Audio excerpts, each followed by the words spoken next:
Is Electrified Latina? I know. It's Superwoman. Damn, it's really fast.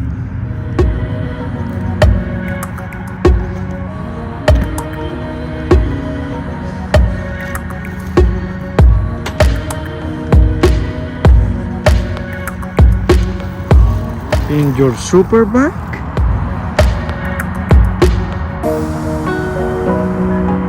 So nice rider.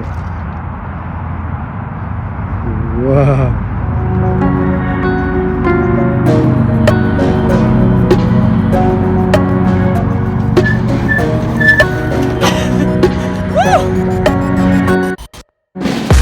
Wow, what are you riding, Superwoman? Meet the incredible Wired Freedom 2024.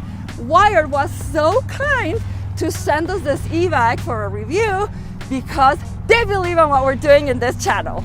This e-bike is something super special. I'll go as far as to say that this is the best bang for the buck in terms of power and performance, around $2,000 in 2024.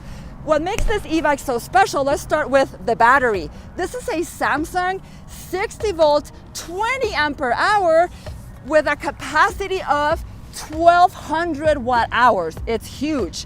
Then the next thing is the motor over here. This is a hang tag motor.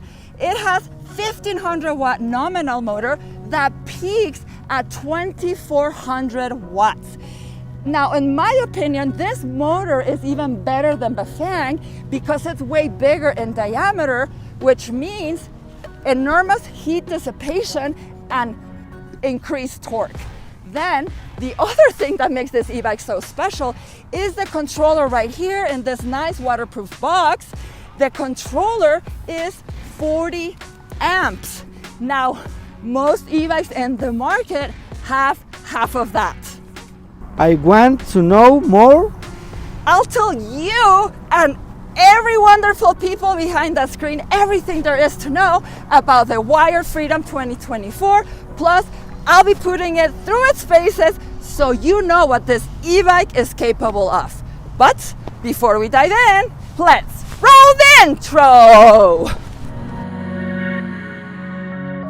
Yahoo! So guys, on first impressions, I love the tall BMX handlebars, super upright. Superwoman is very comfortable. You know what? This bike feels like it was made for me. I'm 5'11", 32-inch inseam, and it just fits me perfectly, okay? Now this is also an e-bike that as soon as I got it and started riding it, guys, you don't need to do anything. You know, with like other e-bikes, it's like, okay, you're in too much of a forward position, so you need to buy like a higher handlebars, right? Or you get a left thumb throttle. I hate thumb throttle, especially on the left. This one comes with a right twist throttle. Or I can't see the display. This one is so bright, you can see perfectly. Or you have to change the seats or the pedals or something. Like, guys, seriously, this e-bike just comes ready to go out of the box. I mean, I'm not going to be doing any upgrades. I'm just going to customize it for myself.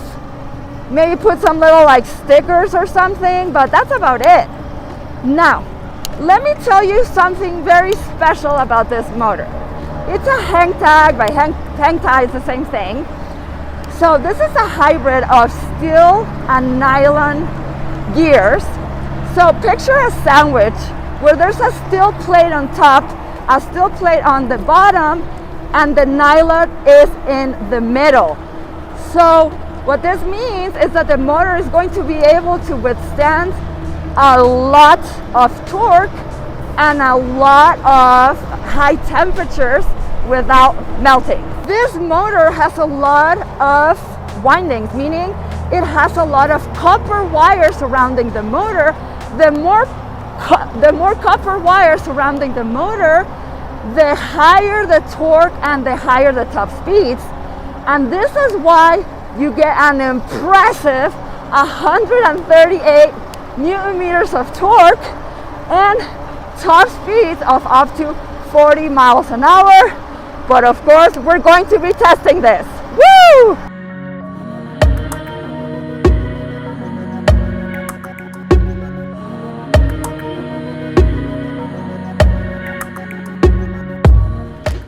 Like I said before, this e-bike has a massive battery of 60 volts, 20 ampere hours, and it's a Samsung. So this will give you 1200 watt hours of battery. And so Wired estimates a range of 60 miles on pedal assist 1. But you know, most people are not gonna be riding like this. I mean, this is such a fun, powerful bike that you're probably gonna be wanting to use a lot of its power. So make sure you check out my video, my range test video. I did a worst case scenario real life. What this means is that I had full power, I barely pedaled, I was using throttle most of the time, and I got a range of 35 miles. So I'm thinking, I can do another range test for you guys, but I'm thinking with pedaling, stopping and going like in a real world, I'm a light rider at 145 pounds. You'll probably be getting 30, maybe 50 miles. So that's pretty darn good. Now you may be wondering why I'm dressed like this today. Well, this is because this e-bike is so darn powerful, it makes me feel like Superwoman. So yeah, I just wanted to demonstrate, guys. Woo, woo, woo. Yeah. Yep, that's what I wanted to show you with this outfit.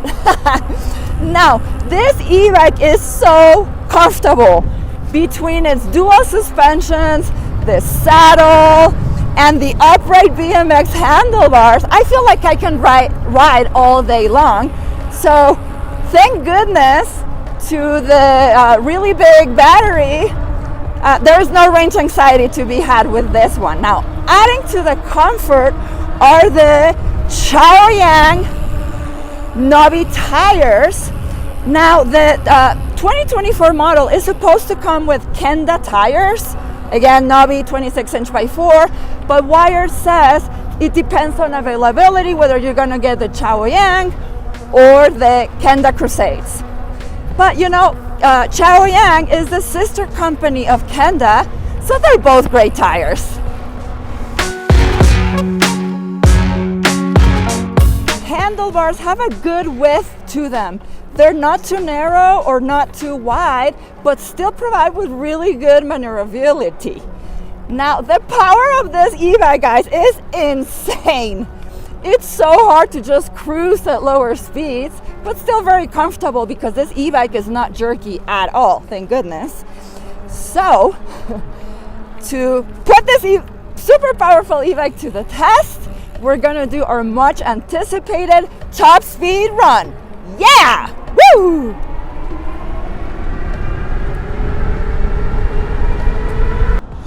All right, guys, this is the top speed run.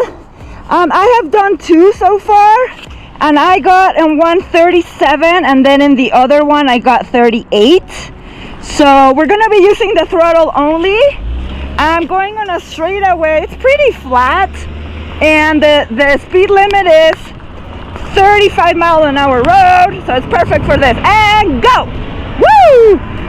I have the throttle twisted all the way down, guys. Okay, 31. Wow, that was so fast! This e-bike is so fast.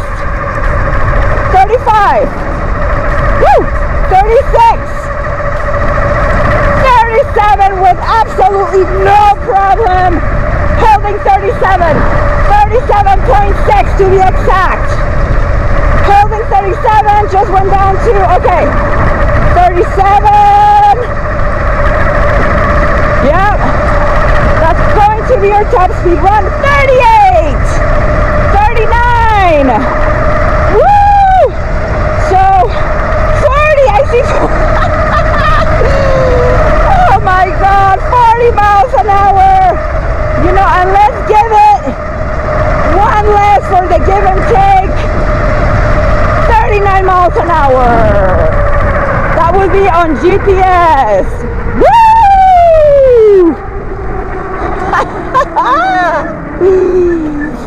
Next test is to check out how responsive this cadence sensor is. Now, normally I'd much rather have a torque sensor, but I'm loving this cadence sensor.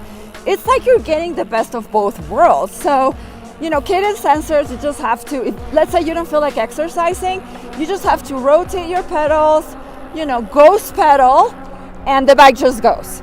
And then, but let's say you do want to exercise, so you decrease your pedal assist level, you up your gears to get that resistance, and you can get a great workout. Now, Wired has tuned this cadence sensor really well, because instead of capping you at a certain speed per pedal assist, they cap you at a certain wattage. So there is really no lag. The motor engages smoothly. There is no jerkiness. So let me show you what I mean. Okay, so I'm going to like not pedal. Okay, going really slow. I have it on pedal assist 1, and now I'm going to start pedaling. I didn't even feel it. With most other cadence sensors, you're going to feel that like kind of jolt of power, jerkiness. Okay, so now I'm going to go up to pedal assist 2. I'm going to not pedal and then pedal again. Immediate engaging of power. It's so good.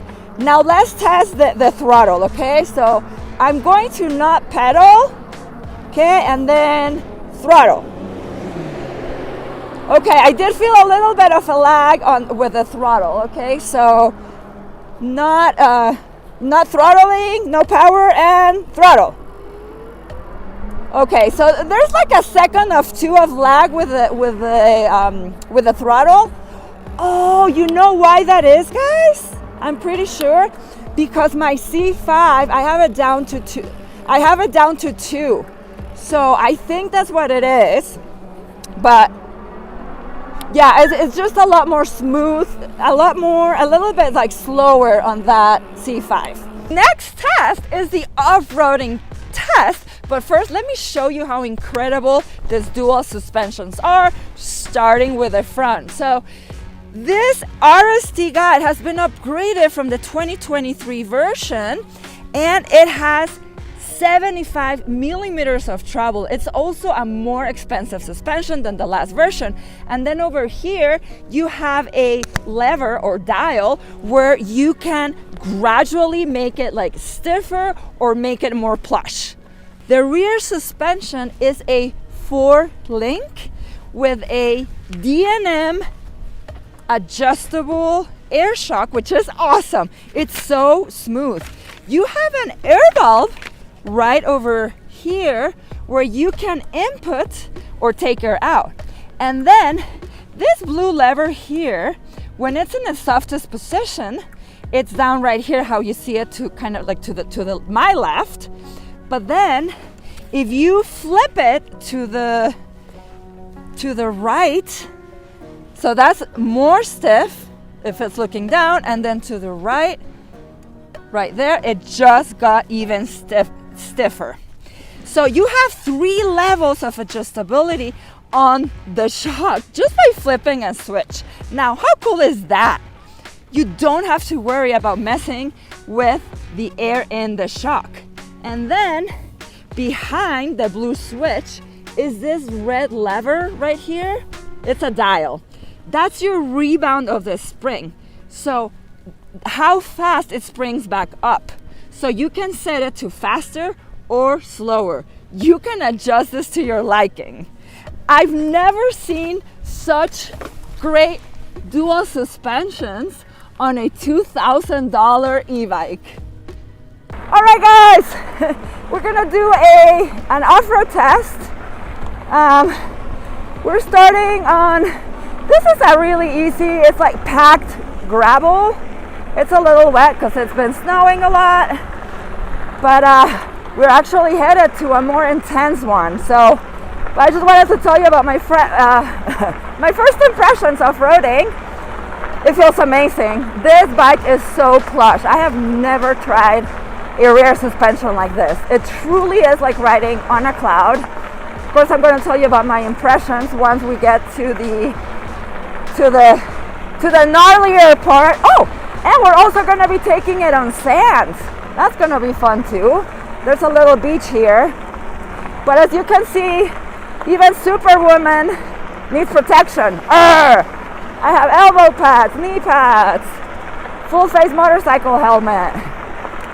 We are not superheroes when it comes to hurting ourselves, unfortunately. So yeah, let's protect ourselves. But anyways, I'm super comfortable. This is piece of cake. All right, we're almost at the beach, guys. I want to show you how this knobby, huge SUV tires handle in the sand. So we've done gravel so far. We've done pretty rocky, muddy. As you can see, woo! It's a lot of loose sand right there. Yeah, so so when you are riding on the road and you want to pedal, you know, then you bring your seat higher for that proper pedaling leg extension. And then for the sand, for off-roading, you want your seat lower, so you have a lower center of gravity. And if you lose your balance, then you can put your foot on the ground. Más rápido, John. Yeah, so, well, my videographer, he's on a 20 by 4 inch tire e-bike, so it's not as easy as with mine. Ooh, I think, is this another e-bike? Oh no, it's a scooter. Oh yeah, scooters with their tiny wheels, not good for sand, but let me rip it here, guys, for you. You can see where I'm going on the chest mount. Woo! This has no problem. So of course I slide here and there, but yeah, no, this is a beast. Woo! All the way to the water. I wish. Woo! It's all frozen. Yeah. Guys, this is gonna be the brake test. Woo-hoo-hoo. Okay. 18, 19, 20, 25, 26, 27, and brake. Woo! Awesome stopping power. Tactile hydraulic brakes. 180 millimeter rotors. Woo! Now, one of the questions that I get asked the most about this wired freedom is the measurements, or you know, or if this bike is going to fit a certain height of a person. So, okay, so at the lowest seat, so from ground to the lowest seat position, this is 35 inches. I'm 5'11" with a 32-inch inseam, and as you can see, it's pretty low. But just for reference, most scrambler or motorcycle style e-bikes have a seat height of 33 inches. Now, the cool thing is that more than a step over frame, this is kind of like a mid-step. So if you throw your leg through the lowest part of the bar here, this is 29 inches. So this is going to help you do this, okay? Now, height, which it would be about like hip height for like proper leg extension. Now so this is what I would do. Now I'm going to sit on it, and then the reach from the seat to the handlebars is 23 inches. And because this is a tall VMX handlebar, it's very comfortable. Like it's not, I'm not stretched far out or anything. Like, but also you can bring the handlebar a little bit closer to you or a little bit further if you need that space. Okay, so now we're going to demonstrate the sizing with a 5'6" person. He has a 28-inch inseam minus a 32. So yeah, he just checked for a proper leg height. And yeah, he's in his tippy toes, and like, look, the reach is perfect. This is great. So guys, this is a very big bike, and it is heavy at 88 pounds with a battery on it. So I would recommend, so Wired says on their website, like the lowest for a person would be like 5'4", 5'5". I would say 5'5" would be good, because John, so this is the seat that John, the extension that John had it at, and you look how much more you can lower it. I mean, the seat can go really low. I mean, this could fit a 5'4" person, but you have to make sure that you are pretty body abled and strong, again, because it is a big heavy bike, and I want you guys to be safe. So I would say like 5'5" would definitely be the cutoff for the lowest height. All right, guys, so right in front of us is it's a very short but pretty steep hill, and I know with the GoPro it's not you can't see, you can't tell, like the GoPro kind of flattens things. But like I was saying, my MUKKPET tank did not, it climbed maybe like half of it. So yeah, now I want to try the difference with this beast, with this Wired. So let's go. Oh my God. All right, it definitely slowed down at the end, but it had absolutely no problem going up it. So it passes the hill test. Now I want to give you a little bit of walk around of this beautiful e-bike. So let's go look at the crankset. Okay, so here on the front we have a chain ring that's a 56 tooth. It's awesome for no ghost pedaling at high speeds. Then on the back we have an 1134 teeth. And then over here, as you can see, this is a Shimano tourney derailleur. Guys, I do not like this. Wired made this e-bike to be a bike, meaning meant to be pedaled. So I wish they would have chosen something higher in the Shimano hierarchy, you know, like an Altus, or I'm going blank on the names, I'll put it up on the screen. Because when you're shifting gears, like they skip, they grind, they make kind of like noises. Yeah, it's not been very good for me. So that's one thing I do not like. And then if you look up here, we have a really nice steel rear fender. This is like 20 to 22 inches long, so you can haul a lot of cargo on this. And then you have attached the rear brake light, which is really nice and big. And then as you can see underneath, we have metal fenders, of course, back and front. Again, I think they look really classy, they look really good, but they do make a lot of noise. And then I have to constantly adjust them like manually, because as you can see, they're really close to the tire. So sometimes like they rub against the tire, so I have to like bring it up. And then if you're going in a more like of an off-roading situation, they're just loud. So yeah, not very happy about that. And then, okay, so I took the front light off just because it comes really loose. No matter how much you tighten the screw right here, like the light just keeps, as you're riding, it keeps going forward, and then it starts like banging against the front fender, and it's super annoying. But the light is really bright, so I'm gonna see what my mechanic can do about that.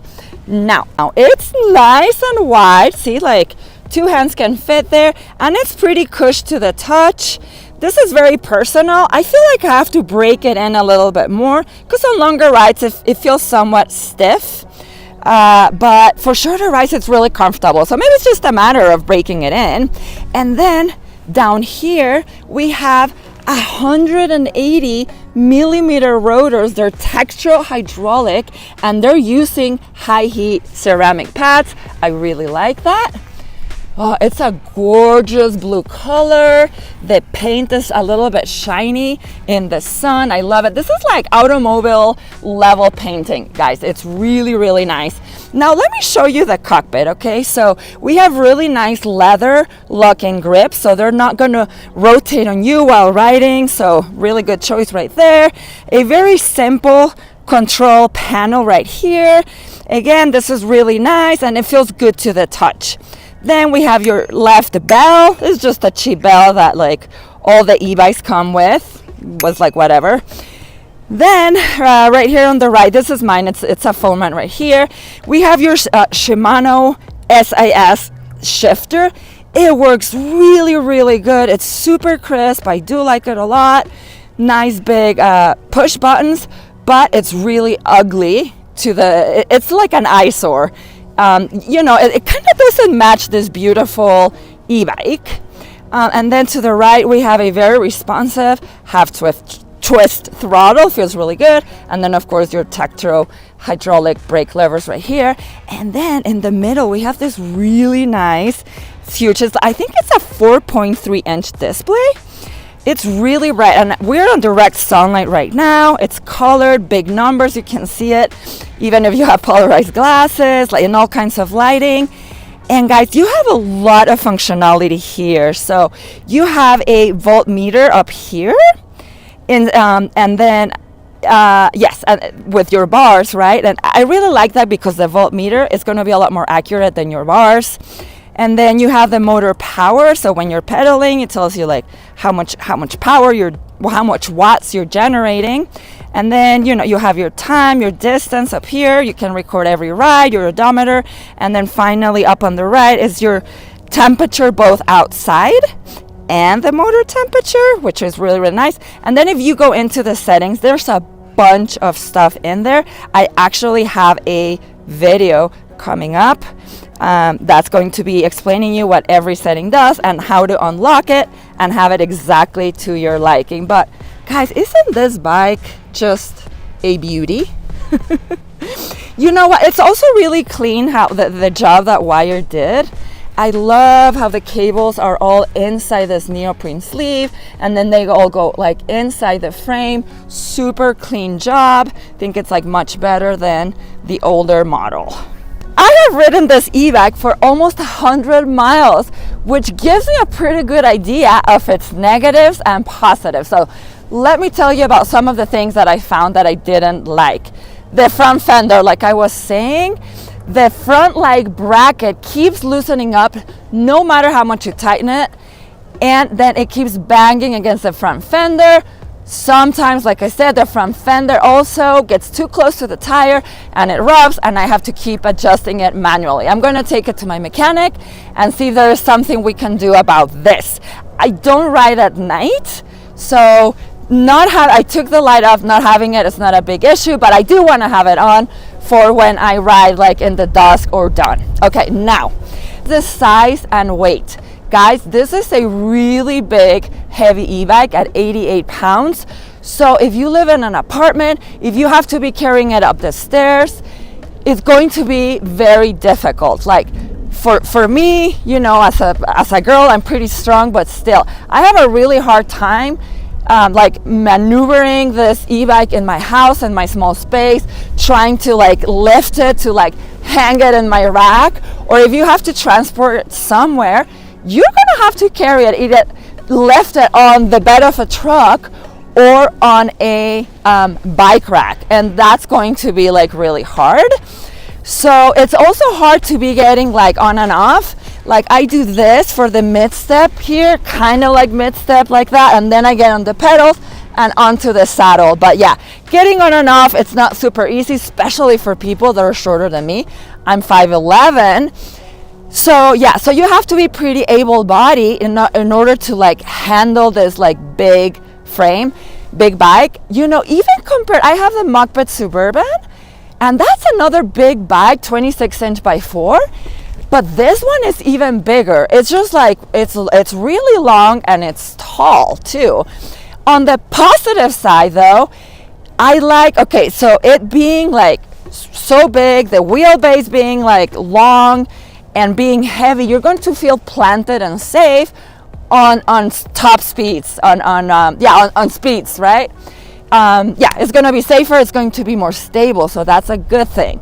But when you're not riding it, it's just going to be like harder to maneuver. All in all, guys, this is an incredible e-bike. Best bang for the buck for its price in terms of speed and performance. This is also an extremely versatile e-bike. You want to ride it like a motorcycle? You can. Just twist on that throttle. You want to ride it like a bicycle and get some exercise? You can, just pedal. You want to carry heavy cargo? You can. You want to do long commutes? You can, because it has a very big battery. Do you want to be a superhero and go chase the bad guys? You can, because it has a really powerful motor. Rawr!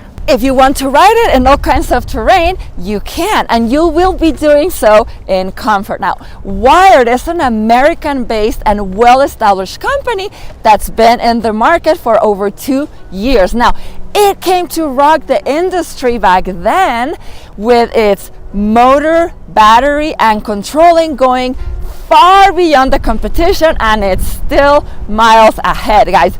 This brand is not going anywhere. It's here to stay, and I bet you it will keep surprising us with future models. In less than a year, it came out with a much improved version 2, and it stayed with the same price. Now, this is impressive, guys. I love this e-bike so much, so I will be keeping it, and I will be making lots more content, including an off-roading test. I'm gonna go find the gnarliest terrain there is and even put it more through the ringer. Please, guys, make sure, if this was helpful, if you enjoyed, to like and subscribe. It really helps my channel. I really appreciate it. There's also going to be a link in the description below if you're interested in buying any Wired bike. This will really help support my channel at no additional cost to you. Well, thank you so much for coming along with Electrified Superwoman today. I will be seeing you tomorrow, back for another video. Always remember, whatever you're doing, happy riding!